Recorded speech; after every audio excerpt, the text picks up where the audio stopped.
dengan hipotesis itu? Hipotesis merupakan pernyataan mengenai nilai suatu parameter populasi yang dimaksudkan untuk pengujian dan berguna untuk pengambilan keputusan. Contohnya, rata-rata nilai akhir mahasiswa statistik kelas D minimal 80. Nah, dari contoh inilah kita akan membuat suatu pengambilan keputusan. Dan yang kedua yaitu pengujian hipotesis. Apa sih yang dimaksud dengan pengujian hipotesis itu? Hipotesis merupakan prosedur yang didasarkan pada bukti sampel yang dipakai untuk menentukan apakah hipotesis dapat ditolak atau tidak ditolak. Oke, selanjutnya yaitu langkah-langkah pengujian hipotesis. Dari tadi kita sudah menjelaskan pengertiannya, kemudian kita langkah-langkah untuk menentukan pengujian hipotesis. Nah, langkah-langkah pengujian hipotesis ini ada 5.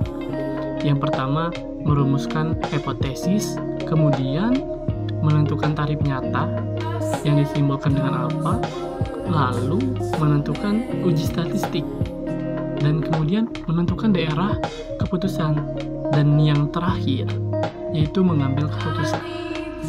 Nah, untuk langkah-langkah ini kita harus mulai dari merumuskan hipotesis.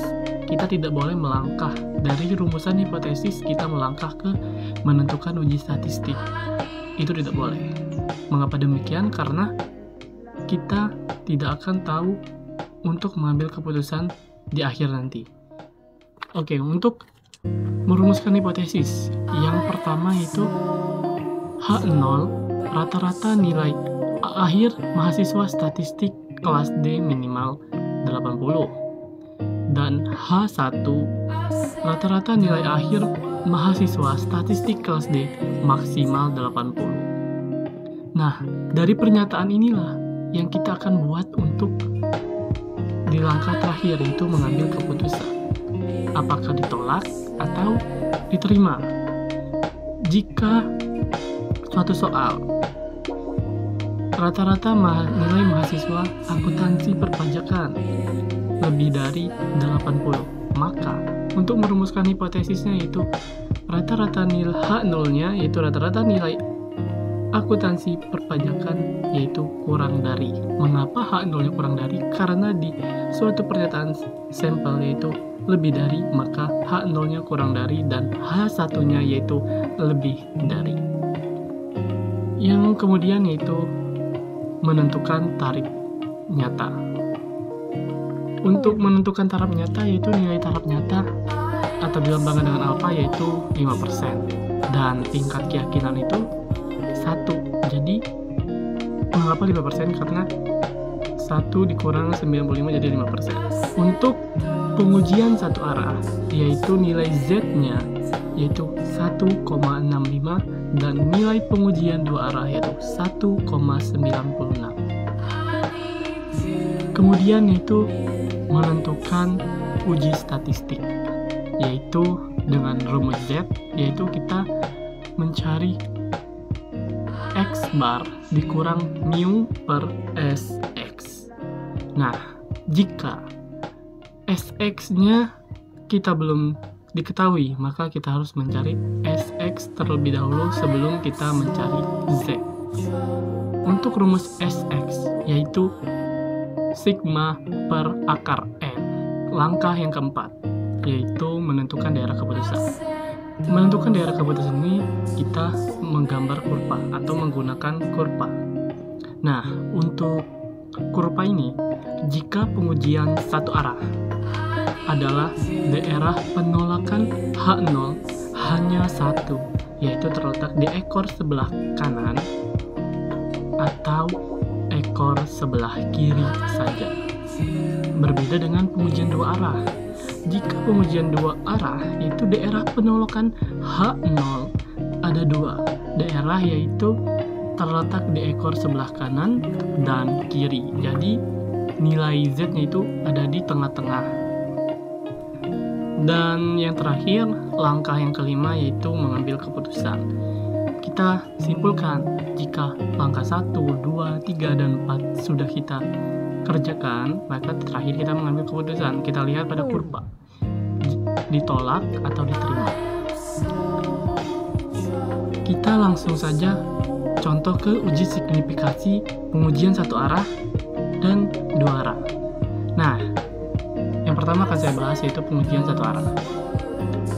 Misalnya suatu pernyataan itu yaitu nilai akhir mahasiswa maksimal 80. Kita lingkari maksimal 80. Jadi, untuk merumuskan hipotesisnya yaitu H0 mu lebih dari 80. Mengapa lebih dari 80? Karena suatu pernyataannya itu yaitu minimal 80. Jadi untuk H0-nya itu lebih dari 80. Nah, untuk H1-nya baru kurang dari 80. Terus di contoh yang kedua yaitu misalnya tinggi badan mahasiswa maksimal 170. Ingat teman-teman, di pernyataan yang saya lingkar ini yaitu maksimal 170. Jadi H0 mu kurang dari 170 dan H1 lebih dari 170. Untuk hipotesisnya itu kebalikan, tergantung suatu pernyataan. Jika kurang dari, H0-nya harus lebih dari. Jika pernyataannya lebih dari, maka H0-nya harus kurang dari, dan jika pernyataannya kurang dari, H0-nya harus lebih dari.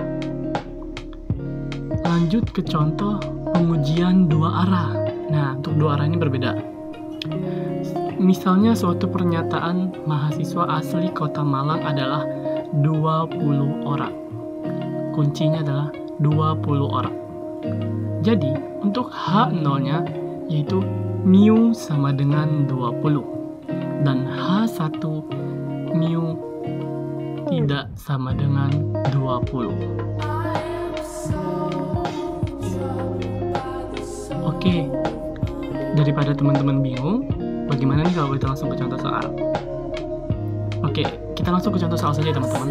Nah, untuk contoh soal di sini, mahasiswa mata kuliah statistika mengikuti ujian tengah semester. Berdasarkan ketentuan kelulusan, nilai mahasiswa tidak boleh kurang dari 60 dengan deviasi standar 50 dan sebanyak 40 mahasiswa mengikuti UTS dengan rata-rata nilai yaitu 80 dengan tarif nyata 5%. Apakah mahasiswa dapat dinyatakan lulus? Langsung saja kita jawab. Ingat, untuk mencari keputusan yaitu kita harus menggunakan langkah-langkah tadi. Yang pertama itu 1. Merumuskan hipotesis. Di soal, nilai mahasiswa tidak boleh kurang dari 60. Ingat teman-teman, kuncinya itu tidak boleh kurang dari 60. Untuk merumuskan hipotesisnya yaitu H0 mu lebih dari 60. Karena suatu pernyataannya tidak boleh kurang dari, maka hipotesisnya itu lebih dari 60. Dan H1-nya mu kurang dari 60. Setelah kita mencari hipotesis, sudah ketemu, kita lanjut ke langkah kedua, yaitu menentukan taraf nyata dong. Nah, alfanya yaitu 5%, untuk confidence-nya yaitu 1, di mana tingkat keyakinan kita itu 1 dikurang 5% yaitu 95%. Z alfanya 1,65. Gimana sih caranya untuk menentukan Z alfanya? Ya, kita melihat di tabel Z tadi. Bahwasanya di kurva itu kan sebelah kanan 50, sebelah kiri 50, sebelah kanan 0,5, sebelah kiri 0,5 dan digabungkan jika jadi 1. Jadi Z alfanya 1,65. Dan setelah kita menentukan taraf nyata, kita lanjut ke menentukan uji statistik. Rumus uji statistik tadi yaitu X bar dikurang mu dibagi S per akar N. Nah, untuk X barnya yaitu kita ketahui 80 nilai rata-rata dan mu yaitu 60. Dan per standar deviasinya itu 50 dibagi akar 40. Sebanyak 40 mahasiswa sama dengan 20 per 7,9. Berarti nilai Z-nya 2,52. Selanjutnya itu langkah keempat, yaitu menentukan daerah keputusan dengan nilai kritis. Nah, untuk nilai kritisnya itu Z sama dengan 1,65. 1,65 itu kita dapat dari taraf nyata dan kita lihat di tabel Z. Kita lihat kurva di sini, yaitu titik tengahnya itu 0 dan sisi kanan 0,5, sisi kiri 0,5. Nah, 1,65 kita letakkan di ekor belah kanan karena nilainya positif sebelah kanan.